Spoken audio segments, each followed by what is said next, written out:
Hello, my name is Joshua Getz. Today I'll be talking about juvenile cyber delinquency and I'll be presenting on that topic. This is for my juvenile justice class and my professor is Lori Battle.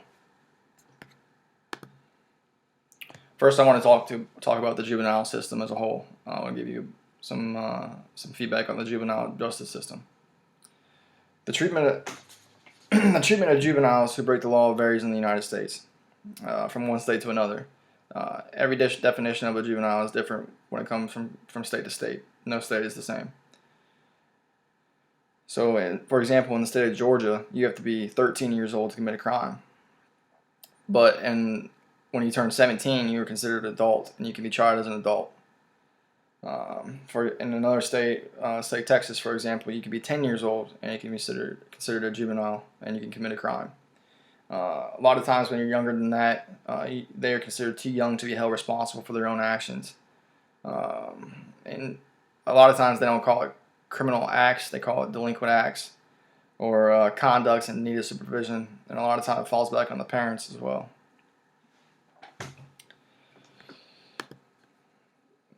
Next, I want to be talking about juveniles and computers. Computers are a lot more relevant today than they were 15, 20 years ago. When I was growing up, I didn't have a cell phone until I was in high school. I didn't access social media just because it wasn't available to me. We had computers, but it's nothing like it is today. Half the time teachers teach off of iPads or teach off of computers, and a lot of times kids go to computer labs and do a lot of their reading and do a lot of their schoolwork on computers now. And when I was growing up, it was all done in books and handwritten notes. So computers and internet access and a lot more dangerous activities are more readily available to children today. Many children love to explore, and often that leads them to places on the internet that are legally off limits. And when a child under the age of 18 or in Georgia 17, when they access these websites, they are breaking the law and automatically considered offenders. Or turn them into juvenile delinquents without even them being aware that they even are doing anything wrong. So, with that being said, internet access is a lot more available today, and this is going to take me into talking about my next point of cyberbullying. The book definition of cyberbullying is the use of electronic communication to bully a person, typically by sending messages of intimidation or threatening nature. Kids are cruel. Kids like to make fun of other kids for anything. If a kid is wearing a pink shirt or a wrong color shirt or something, they can make fun of them. Their kids are going to do it. That's just an example. A lot of times kids make fun of kids on the playgrounds or in school, but instead of doing that now, it's going more towards the internet. Kids are getting on social media sites, posting stuff on social media sites about other people, creating blogs. It's really cruel. Let's get into the legal aspects of cyberbullying.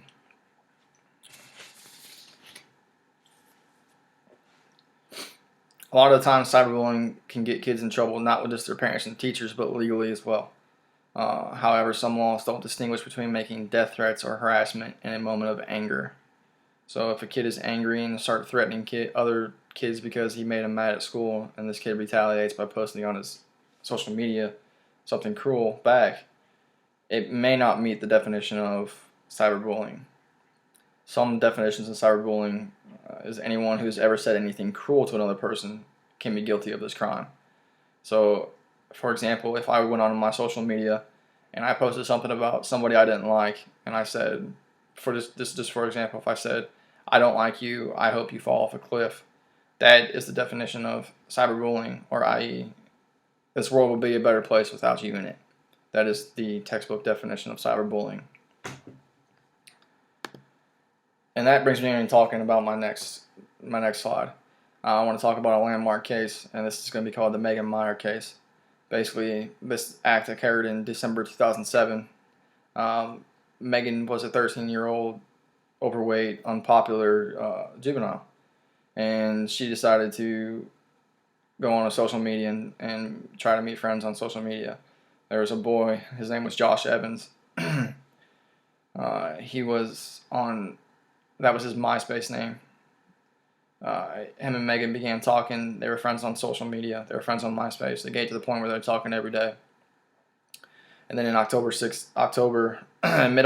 2007, or 2006, sorry. Basically, Josh began saying he didn't want to be friends anymore. He didn't want anything to do with her. He didn't want to talk to her anymore. And eventually, he ended up saying this world would be a better place without you in it. And this led to other people from school and other people from class writing about Megan on social media and making fun of her.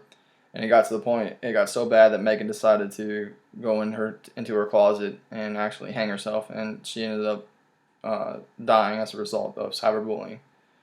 Megan's mother, Tina, founded the nonprofit Megan Meier Foundation and actually took this all the way up to the Missouri legislature. And Missouri legislature actually passed the Senate Bill 818. This is also known as Megan's Law. I'll talk to you a little bit about Megan's Law. This law, which will enable law enforcement and prosecutors to have a basis in which to combat internet harassment and stalking. This is the first step forward in protecting children 17 years of age or younger. This basically allows prosecutors and law enforcement to be able to prosecute anybody any adult that they decide to go after a minor on the internet. For example, if a child predator decides to get involved with somebody on the internet and tries to lure them away, this gives the prosecutors and law enforcement the right to prosecute them basically just off their actions, what they did on the internet. After this bill was passed, the governor of Missouri reported 40 other states have such laws also in play. So a lot of states have adopted this law based off of this landmark case. This bill was signed on June 30th, 2008. So this law is in fact in effect today. And it's horrible that it had to lead to somebody actually dying or committing suicide as a result of cyberbullying for anybody to take action. Also, this brings me to my next slide. Online is forever. You could post something on social media, and it will be there. Anytime you apply for jobs, anytime you apply for anything, anytime you apply for school, your future employers, your professors, anybody, your friends, family, anybody can look at your social media and say, wow, I can't believe this guy actually, or this girl would actually post something about this, or would actually do this on social media. It can affect your life. It can affect your future career. You also don't have any control of what other people post about you on social media or even on the internet, period. So just remember, online is forever.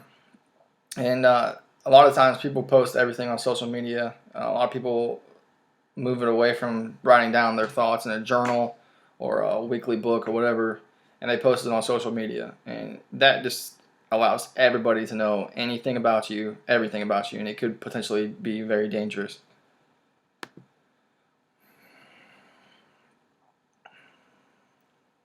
You can also self-incriminate yourself. If you voluntarily post information on social media, it may be used against you in the court of law. Social media posts are not protected under the Fifth Amendment, and the court is responsible for deciding if a minor under the age of 14 can waive their right against self-incrimination.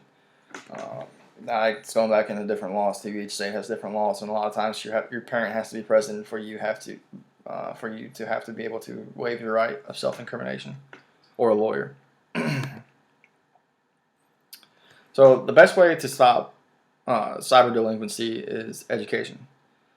What can we do to stop cyber delinquency? Start at a young age. We can teach children moral and ethical behavior. I know a lot of times in school, teachers and parents do a good job of teaching moral and ethical behavior. The child has to learn empathy. The juvenile has to learn empathy and put themselves basically in the shoes of the victim. This goes back to an old saying: treat others how you want to be treated. Treat others with respect and dignity. If you put yourself in the shoes of the person that you're bullying or making fun of, then most of the time, I would hope you would just stop doing it. Juvenile cybercrime might push us to finally re-examine our entire criminal justice system. I know in Georgia, the juvenile justice system is constantly being looked at and constantly being trying to be upgraded. It's got a long way to go, but I believe we're heading in the right direction. This concludes my presentation. I hope you guys enjoyed it.